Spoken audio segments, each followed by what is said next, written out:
Hello everyone, welcome to our another video. তো আজকে আমাদের নিউ টপিক হচ্ছে ফ্রিকশন।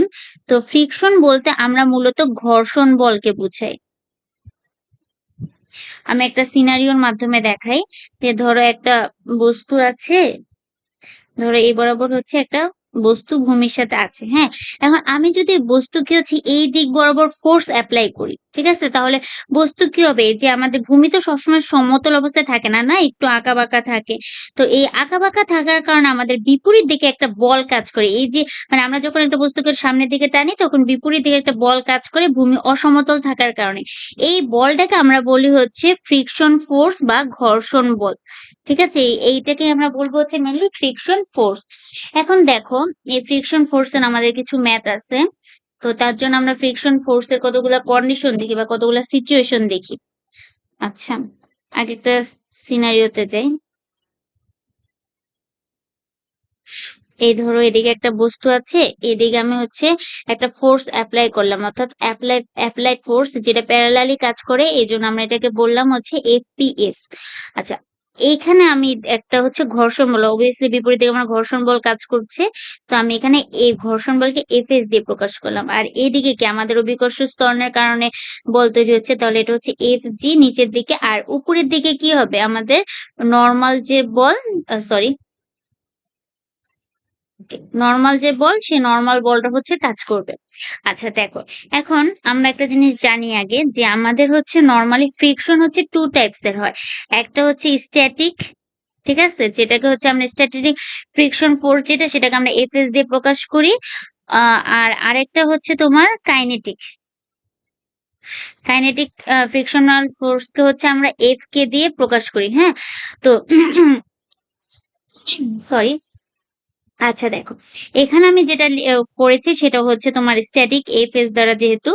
আর যদি কাইনেটিক হতো তখন হচ্ছে তোমার এফ কে হতো। আচ্ছা, স্ট্যাটিক দ্বারা নর্মালি আমরা কি বুঝি? যেটা হচ্ছে স্থিতি অবস্থায় থাকে। আর কাইনেটিক কি? অবভিয়াসলি গতি। তো এটা আমরা একটু ডিটেলস জানবো। আগে আমরা কন্ডিশন গুলা দেখি। 4 ধরনের সিচুয়েশন আছে। ওই 4টা সিচুয়েশনের সাহায্যে আমরা আস্তে আস্তে স্ট্যাটিক কি, কাইনেটিক, ফ্রিকশন ফোর্স কি, এগুলো সম্পর্কে আরো ভালো জানবো। দেখো, যে প্রথম সিচুয়েশনে যাই। এখানে আছে এটা, এটা হচ্ছে তোমার এফ এন, আর এদিকে কি এফ জি, এদিকে হচ্ছে এপিএস, আর এদিকে আমাদের কি এফ এস, তাই না? আচ্ছা, ফার্স্ট কন্ডিশনটা কি দেখো, weak applied force box remains at rest. অর্থাৎ যখন আমরা এদিকে হচ্ছে মানে খুব কম পরিমাণে ফোর্স অ্যাপ্লাই করব, তখন আমাদের যে বক্সটা আছে সেটা সেম জায়গাতেই থাকবে, মানে ওটা ওরকম একটা চেঞ্জ হবে না। যদি আমি একটা জিনিসকে খুব আস্তে ধাক্কা দিই তখন কি এটা মানে দূরে সরবে? যাবে না তো। মানে একটু বেশি জোরে ধাক্কা দিলে, মানে যদি কোনো একটা সব মানে ভারী বস্তু থাকে, তাই না, একটা হালকা ফোর্স করলে তো এটা যাবে না।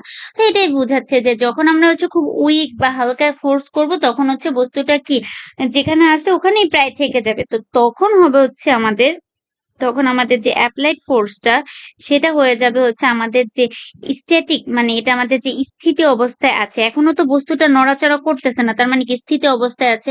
তো আমাদের যে স্ট্যাটিক ফ্রিকশন ফোর্স আছে সেটার সমান হয়ে যাবে। তাহলে আমরা স্ট্যাটিক ফ্রিকশন ফোর্স সম্পর্কে তো বুঝলাম, যে বস্তু যখন হচ্ছে স্থিতি অবস্থায় থাকবে তখন হচ্ছে আমাদের যে ফোর্সটা, যে ফ্রিকশনাল ফোর্সটা কাজ করে সেটা হয় হচ্ছে স্ট্যাটিক।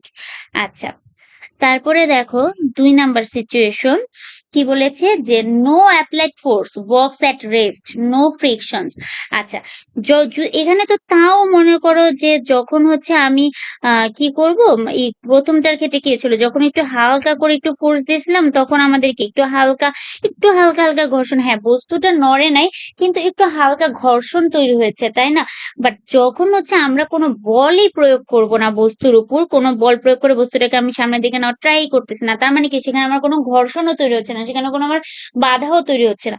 তখন আমার কি হয়ে যাবে? তখন আমাদের যে স্ট্যাটিক ফ্রিকশনাল ফোর্স আছে সেটা হয়ে যাবে হচ্ছে জিরো।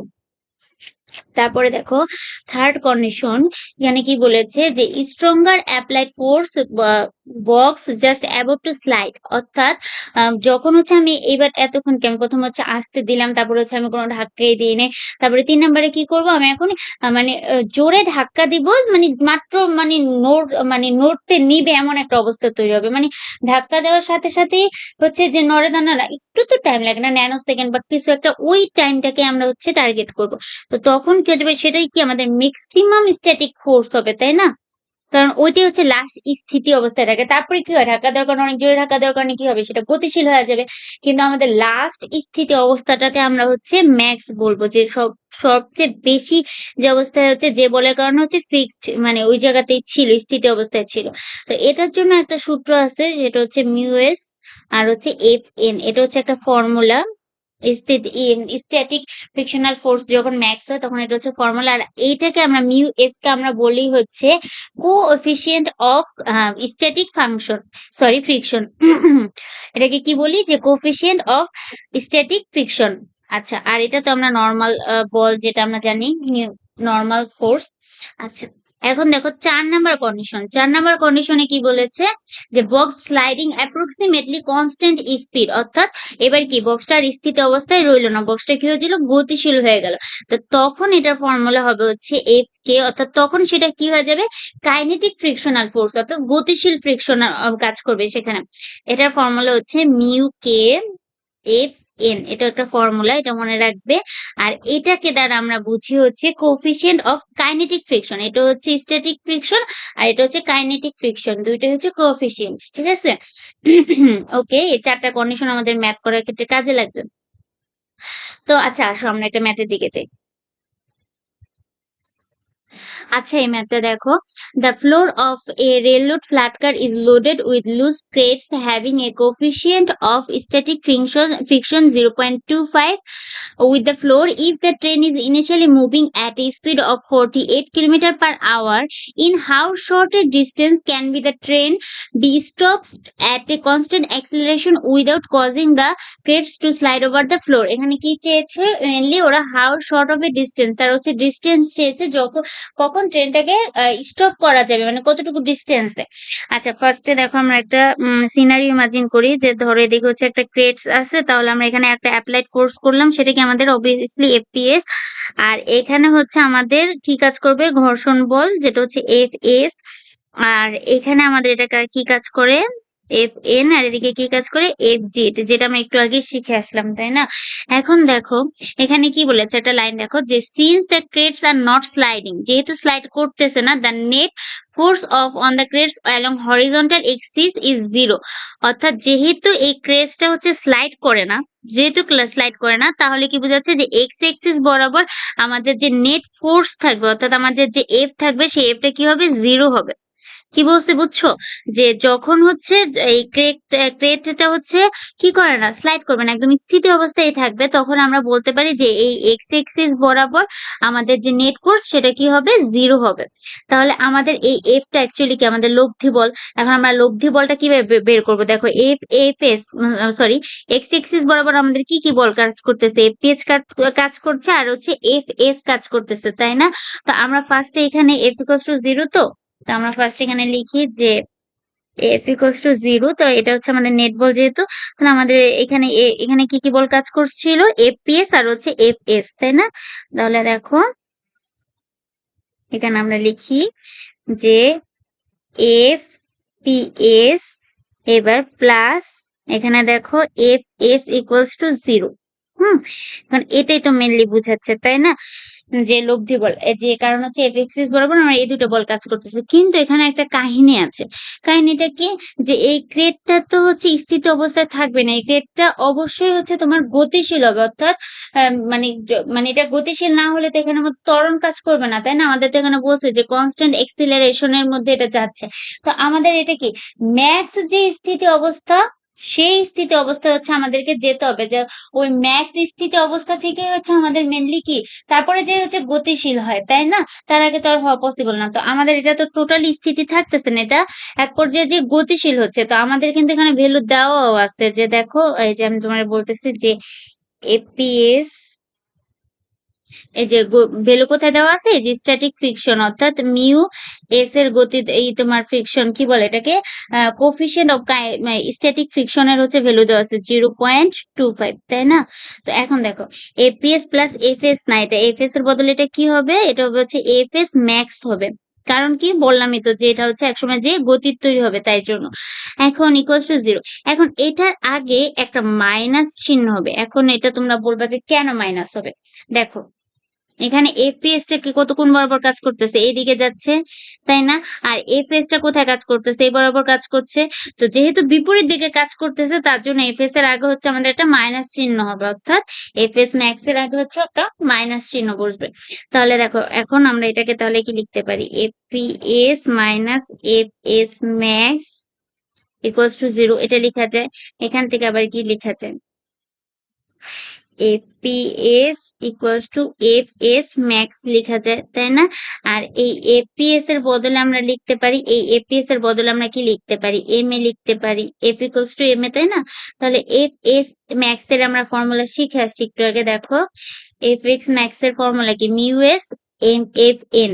তাহলে আমরা এখানে কি লিখবো, এফ এস ম্যাক্স এর বদলে মিউ এস এফ এন, তাই না? তো আমরা মিউ এস এর মান জানি, তো আমরা মিউ এস এর মানটা বসাই দেবো এখানে 0.25, ঠিক আছে? আর এটা কি এফ এন, আর এখানে কি এম এ। আচ্ছা দেখো এখানে তারপর বাকিটুকু আমি এখান থেকে দেখাই তোমাদেরকে। দেখো যে তাহলে এখান থেকে আমরা কি লিখতে পারি, যে a equals to mu s into g লিখতে পারি। আমি দেখাচ্ছি, দাঁড়াও কিভাবে আমি দেখাই দিচ্ছি, দাঁড়াও। M A equals to 0.25, F N এর বদলে আমরা লিখতে পারি হচ্ছে এম জি, তাই না? তো এম জি যদি লিখি তাহলে এখান থেকে আমাদের এম আর এম টা কাটাকাটি চলে যায়, তাহলে এ ইকুয়ালস টু থাকে 0.25 জি। তাহলে আমাদের এখান থেকে আমরা এর মানটা বের করে ফেলবো, জি এর মান কত, 0.25 ইন্টু 9.8। আমি কিন্তু একদম ভেঙে ভেঙে দেখিয়ে দিচ্ছি যাতে ভুল না হয়। আচ্ছা তাহলে আমরা এখান থেকে কি করবো, এর মানটা আমরা পেয়ে গেলাম। তো আমাদের মেন টার্গেট কি, মেন টার্গেট হচ্ছে আমাদের এস এর ভ্যালু বের করা, এস এস বের করা। তো দেখো আমরা ফর্মুলা কি জানি, ছোটবেলা থেকে শিখে আসছি যে বি স্কোয়ার সমান সমান ইউ স্কোয়ার প্লাস 2as, তাই না?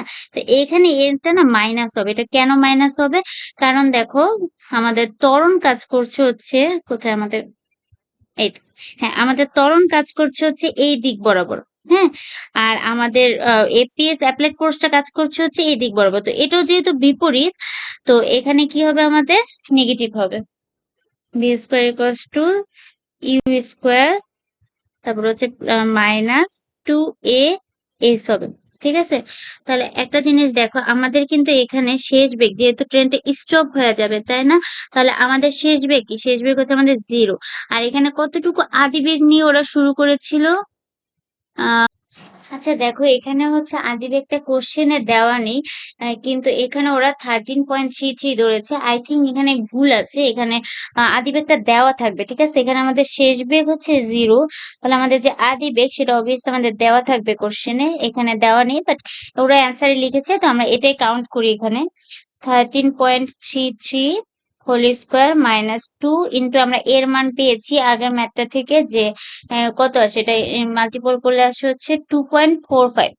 তাহলে আমরা এখান থেকে লিখবো হচ্ছে 2.45 ইন্টু এস। তাহলে এখান থেকে আমরা এস এর মানটা বের করে ফেলবো, এস ইকুয়ালস টু, তোমরা বের করে ফেলবো, এস ইকুয়ালস টু এখানে কত আসছে 36.26। তাহলে আমরা ওই তো ডিস্টেন্স পেয়ে গেলাম। এই হচ্ছে আমাদের এই ম্যাথটা। তারপর আমরা আরেকটা ম্যাথ করি। দেখো এই ম্যাথটাতে হচ্ছে কি অ্যাঙ্গেল আছে, তাই না? তো এটা একটু ভালো করে বোঝার ট্রাই করো। কি বলছে যে 68 kg crate is dragged across a floor by pulling on a rope attached to the crate and inclined 15 degree above the horizontal if the coefficient of static friction is 0.25, অর্থাৎ মিউ এস এর মান দেওয়া আছে। আচ্ছা আমি এখানে লিখি যে কি কি দেওয়া আছে। এম এর মান আছে হচ্ছে 68 কেজি, তারপরে থিটার মান হচ্ছে 15 ডিগ্রি, তারপরে কি বলছে, if the coefficient of the static friction অর্থাৎ মিউ এস ইকুয়ালস টু কত, 0.50। আচ্ছা, এগুলো হচ্ছে দেওয়া আছে। What minimum force magnitude is required from the rope to start the create moving? Minimum force চাইছে, মিনিমাম ফোর্স ম্যাগনিটিউড চাইছে। আর বিতে কি বলছে, মিউকের মান যদি 0.35 হয়, অর্থাৎ মিউকেটাও দেওয়া আছে আমাদের 0.35। What is the magnitude of the initial acceleration? আর তাহলে আমাদের এখানে কি চেয়েছে, ইনিশিয়াল অ্যাক্সিলারেশন চেয়েছে। তো আমাদের ফার্স্ট এটা চাইছে হচ্ছে মিনিমাম ফোর্স ম্যাগনিটিউড, আর পরেরটা চাইছে হচ্ছে ইনিশিয়াল অ্যাক্সিলারেশন। আচ্ছা, এটার জন্য আমাদের ফার্স্টে এখানে আমরা চিত্রটা ড্র করে ফেলি। এই হচ্ছে একটা ক্রেট, ঠিক আছে। তো এখানে হচ্ছে ধরো এটা এদিক বরাবর কাজ করবে হচ্ছে এফ জি, এদিক বরাবর কাজ করবে হচ্ছে এফ এন, আর এই বরাবর এদিকে কি ফ্রিকশন কাজ করতেছে আমাদের, আর এই বরাবর কি আমাদের অ্যাঙ্গেল করে কাজ করতেছে। তাহলে অ্যাঙ্গেল করে আমরা এখানে লিখবো হচ্ছে 15 ডিগ্রি, তাই না? তো এখানে হচ্ছে এটাকে আমরা টান, যেহেতু টানতেছে তো পুল করতেছে, তো এই জন্য আমরা এখানে টান বলকে টি দ্বারা প্রকাশ করলাম। এটাও কিন্তু একটা বল, তাই না? আচ্ছা, এটা তো আমাদের ফিগার আউট করা শেষ। এখন এখানে দেখো কি লিখেছে আমাদের ফার্স্ট ম্যাথটার জন্য। এই ম্যাথটা একটু বড় বাট ইজি আছে। দেখো, the crate is facing maximum static frictional force Fs because it is just start to move. আমি তোমাদের কি বলেছিলাম, কখন ম্যাক্সিমাম হয়, যখন মাত্র গতিশীল হওয়া স্টার্ট করবে, ওই অবস্থাতে অবশ্যই তাদের স্থিতি যে অবস্থা ছিল ওটা অবশ্যই ম্যাক্সিমাম হবে। তো ওরা এখানে এটাই লিখেছে। তো এখন দেখো আমাদের কি করতে হবে, দ্য নেট ফোর্স, এই যে অ্যালং এক্স এক্সিস বরাবর নেট ফোর্স আমাদের কি হবে। আমরা এখানে আগের ম্যাথটা দেখো কি শিখছিলাম, যে যখন হচ্ছে ক্রেট স্লাইড হয় না, মানে ক্রেটটা যখন স্লাইড করা হয় না, তখন এক্স এক্সিস বরাবর কি থাকে, 0 থাকে, তাই না? তো আমাদের তো এখনো স্লাইড আমরা মানে ক্রেটটাকে এখনো স্লাইড করি নাই বা সরাই, এটা হচ্ছে সরাবো, মানে গতিশীল করবো এরকম একটা পর্যায়ে, তাই না? তো ওই পর্যায়ে অবশ্যই আমাদের এক্স এক্সিস বরাবর আমাদের যে নেট ফোর্স থাকবে সেটা কি হবে, 0 হবে। তাহলে এটাও সেম কাহিনী, যে এফ ইকুয়ালস টু 0, আগের ম্যাথটার মতোই। তাহলে এখন দেখো এখানে আমাদের এফ দ্বারা কি লব্ধি বল বলতে বুঝাচ্ছে, তো আমরা এখন লব্ধি বলটা বের করব। তো লব্ধি বল বের করার জন্য এখানে কি কি বল কাজ করতেছে, এখানে হচ্ছে এখানে একটা টান বল কাজ করতেছে এক্স এক্সিস বরাবর, তাই না? এক্স এক্সিস বরাবর হচ্ছে টান বল কাজ করতেছে, আর এখানে হচ্ছে ফ্রিকশনাল ফোর্স যেটা ওটা কাজ করতেছে। এখন দেখো তা আমি লিখি এখানে যে এফ, সরি, আচ্ছা দেখো এখানে এই যে এতটুক জায়গার মধ্যে, মানে এই সাইডটাতে আমি একটু আলাদা করে লিখে দিই। এখানে যে বলটা কাজ করতেছে, যেহেতু এটা এক্স এক্সিস বরাবর, তার মানে এটা হবে হচ্ছে টি কস থিটা। দেখো এখানে এক্স এক্সিস এর সাথে কোণ তৈরি করেছে, তাই আমরা এখানে লিখছি হচ্ছে টি কস থিটা। আমরা তো এটা সবাই জানি যে থিটা যার সাথে কোণ তৈরি করে সেটা সেখানে হচ্ছে কস থিটা হয়, তাই না? তাহলে এখানে থিটা কি এক্স এক্সিস এর সাথে হচ্ছে কোণ তৈরি করেছে, তাহলে এক্স এক্সিস বরাবর আমাদের এখানে টি কস থিটা হচ্ছে। আর ওয়াই এক্সিস বরাবর তখন কি হবে, টি সাইন থিটা হবে। যার সাথে কোণ তৈরি করে না সেই এক্সিস বরাবর কি হয়, সাইন থিটা হয়। তো এক্স এক্সিস বরাবর হচ্ছে টি কস থিটা। তাহলে এখানে আমরা কি লিখতে পারি, যে টি কস থিটা, আর লব্ধি বল যেহেতু মাইনাস এফ এস ম্যাক্স। এটা কেন হচ্ছে তোমার মাইনাস এফ এক্স হলো, সেটা আমি আগের ম্যাথে তোমাদের এক্সপ্লেন করে আসছি। কোথায় ম্যাথটা, এই যে এটা সেম সেম কজে হচ্ছে তোমার এখানে মাইনাস এফ এস ম্যাক্স হয়েছে। আচ্ছা ঠিক আছে, এটা ইকুয়ালস টু আমরা 0 লিখতে পারি। তো এইখান থেকে আমরা ক্যালকুলেশন করে টি ইকুয়ালস টু পাবো হচ্ছে 0.5176 এফ এন পাবো, ঠিক আছে। তো আমরা এফ এন এর মানটা জানি না, তো আমরা এটাকে এই জায়গায় স্টে করে এখানে হচ্ছে আমরা ইকুয়েশন নাম্বার 1 দিব। এবার ইকুয়েশন 2 আমরা এতক্ষণ কি করেছি, এক্স এক্সিস এর জন্য আমরা থিঙ্ক করেছি, তাই না? এই পুরোটা আমরা কার জন্য বের করছি, এক্স এক্সিস এর জন্য। এবার আমরা করবো হচ্ছে ওয়াই এক্সিস এর জন্য। তো ওয়াই এক্সিস এর জন্য দেখো যে এফ ইকুয়ালস টু 0। এখন ওয়াই এক্সিস বরাবর এখানে কি কি বল কাজ করতেছে, এখান থেকে দেখো এফ জি কাজ করছে, এফ এন কাজ করতেছে, আর একটা কি, যেহেতু এখানে টান বল থিটা কোণ তৈরি করছে, তার মানে আমি কি বলেছি, যখন যে ওয়াই এক্সিস এর সাথে হবে তখন কি হবে, টি সাইন থিটা হবে, তাই না?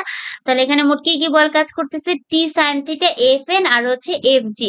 এখন দেখো এখানে আমরা লিখবো F N plus T sine theta, যেহেতু এফ জিটা নিচের দিকে, so minus M G equals to 0। তো এইখান থেকে আমরা করব কি বলতো, এখান থেকে হচ্ছে আমরা এফ এন ইকুয়ালস টু বের করব। fn ইকুয়ালস টু এখানে কি আসে ক্যালকুলেশন করে বের করে নিবা মাইনাস 0.2588t। আচ্ছা, এটা দিব হচ্ছে আমরা 2 নাম্বার ইকুয়েশন। এখন আমাদের কাজ হচ্ছে এই 2 নাম্বার ইকুয়েশনটাকে আমরা 1 নাম্বার ইকুয়েশনের মধ্যে বসিয়ে দিব। দেখো ওরা এটাই করেছে যে এই যে ফ্রম ইকুয়েশন 2 ইন ইকুয়েশন 1। আচ্ছা, ইকুয়েশন 1 এর মধ্যে ওরা হচ্ছে ইকুয়েশন 2 টাকে বসায় দিয়ে ওরা টি এর মান পেয়ে গেছে। এটা তো আর করে দেখানোর কিছু নাই, তোমরা এখানে মান বসিয়ে টি এর মানটা বের করে ফেলবা। তা আমাদের ফার্স্ট কোশ্চেনে কি ছিল, what minimum force magnitude is required.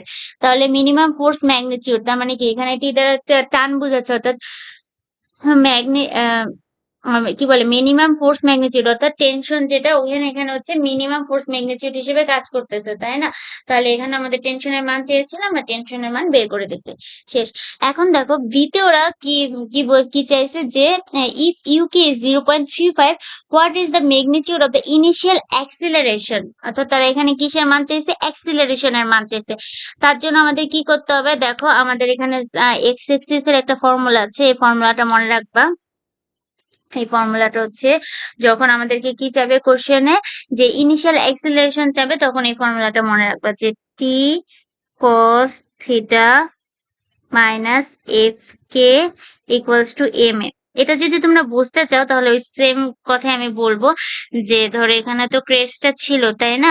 তো এই বরাবর কি হচ্ছে আমাদের টি টি cos থিটা কাজ করতেছে এক্স এক্সিস বরাবর, আর এ বরাবর কাজ করতেছে হচ্ছে আমার টি সাইন থিটা, আর এদিকে হচ্ছে আমার কাজ করছে এফ এন, আর এদিকে কাজ করছে কি আমার এফ জি, আর এ বরাবর কি কাজ করছে আমাদের যে স্থিতি বলটা।